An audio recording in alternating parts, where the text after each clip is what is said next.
Hippolyte Charles est un jeune lieutenant de hussards, originaire de la Drôme. Il a 24 ans, Joséphine en a 33. Il est plus petit que la moyenne, mais particulièrement beau, un teint basané, des cheveux noirs bouclés, des moustaches impeccables et un uniforme de cavalerie qui fait tourner les têtes. En juin 1796, lorsque Joséphine se résout enfin à rejoindre Napoléon en Italie, Hippolyte Charles fait officiellement partie de son convoi d'escorte. C'est durant ce long voyage de Paris à Milan que les deux passagers deviennent amants. Leur relation n'est pas seulement physique, elle correspond parfaitement au tempérament de Joséphine. Là où Napoléon étouffe sa femme sous une passion tragique, sombre et exigeante, Hippolyte Charles apporte tout le contraire. Le rire et la décontraction. La duchesse d'Abrantès racontera plus tard dans ses mémoires.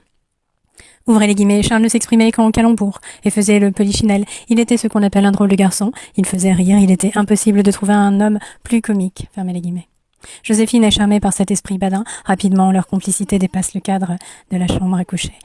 Très dépensière, Joséphine associe son jeune amant à des transactions financières douteuses. Grâce au réseau de l'épouse du général en chef, Hippolyte Charles s'implique avec la compagnie Baudin dans des contrats d'approvisionnement militaire hautement lucratifs et corrompus, ce qui lui permet de s'enrichir rapidement et de quitter l'armée. C'était un secret de polichinelle, mais à Paris, après le retour d'Italie, Joséphine et Hippolyte Charles ne cachent presque rien. Le jeune homme passe ses journées à l'hôtel de la rue de la Victoire. Elle l'accompagne dans ses sorties mondaines. La société du directoire, habituée au meurtre libre de l'après-terreur, ne s'en offusque pas. Au contraire, les salons s'en amusent. Pour la haute société parisienne, le petit général Corse est le dindon de la farce, un provincial candide qui prend le mariage trop au sérieux, pendant que sa femme mène la belle vie avec un dandy. Napoléon a d'abord eu des soupçons en Italie, en voyant la complicité du duo, mais Joséphine, excellente comédienne, avait réussi à le rassurer à force de larmes et de caresses. Le coup de grâce survient en juillet 1798, en plein désert pendant la campagne d'Égypte. Aux fontaines d'El Kanka, le colonel Junot, excédé par les rumeurs qui humilient son général, décide de tout déballer à Napoléon.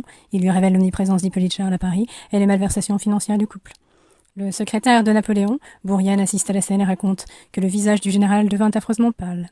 Dévasté, humilié, Napoléon écrit immédiatement à son frère Joseph pour lui demander d'organiser le divorce. Malheureusement pour lui, la lettre est interceptée par la flotte britannique de l'amiral Nelson. Pour humilier publiquement le commandant français, les Anglais publient la lettre de désespoir de Napoléon dans la presse à Londres puis à Paris. Le monde entier sait que Napoléon Bonaparte est cocu. Joséphine avait trouvé chez Hippolyte Charles une plénitude sexuelle qu'elle n'avait pas avec Napoléon.